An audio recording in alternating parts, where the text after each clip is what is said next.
So I'm going to talk about the two kinds of men we have. Um, uh, we have the men who chase money, and we have the men who seek control, ownership, and what kind of what's the difference between these two different set of men? Well, the first set of men who chase money. Obviously, money is the driving force.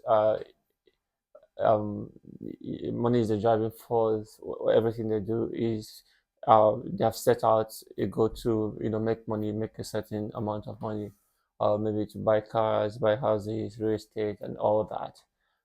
You know, These kind of men, they sometimes they succeed, but then there's a limit to the successes of this sort of man. Some of them can actually be millionaires. No, no. What?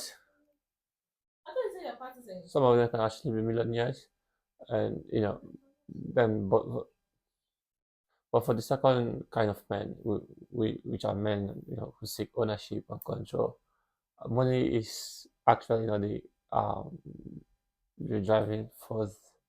They have a different motivation. And what are these motivations? One is freedom. These sort of men. They hate to be under influence, under control. They are opinionated and strong-willed. They want to always have control to do whatever they want, and so this drives their ambition. So that's one of the things that drives them. Secondly, is they try to create value for more people. They are mostly selfless, as against selfish, people that want to, do things that gives them that personal gratification and wealth. But for this some such second kind of men, they want to create value for the larger population, out of not entirely out of the goodness of their heart, but it's a part of a larger strategy, to gain that control, and ownership and influence and all that. So that's the second reason why they do that. Thirdly, they are driven. They can't get themselves to work day jobs, white collar jobs for people clocking in and out. They are driven. They want to create things. I think most of them are hyper, active, and these hyperactive kind of men cannot actually bring themselves down to dedicate to working for others. So they have to take risks. That's the fourth.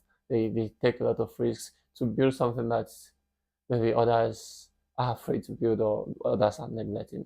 And they are visionaries as well. There are certain things others don't see, and they try to bring it to life. And they are highly delusional. Again, yeah, they're highly, because the delusional in a practical, see, in the literal sense, because it can be a good thing or a bad thing.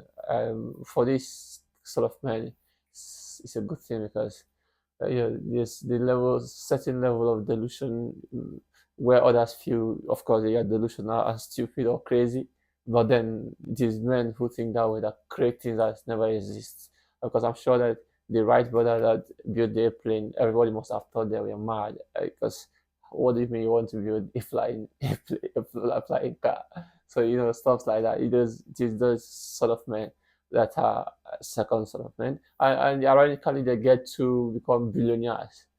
They become wealthier than those men that actually chase money, because chasing money has a limit. If you're just out there to make money, there's a certain amount of money you make, and if you just relax and feel comfortable, because that's actually what we are looking for. I will give an example in the football world. Cristiano Ronaldo is still playing football at the age of 40. He had won almost everything, broken almost every record he can find. But why is he still working harder than 20 boys in their 20s? So you can't say he's playing for money. You can't say he's still chasing money. Something bigger is driving him. So that driving force is he belongs to that category of men that seeking ownership and control.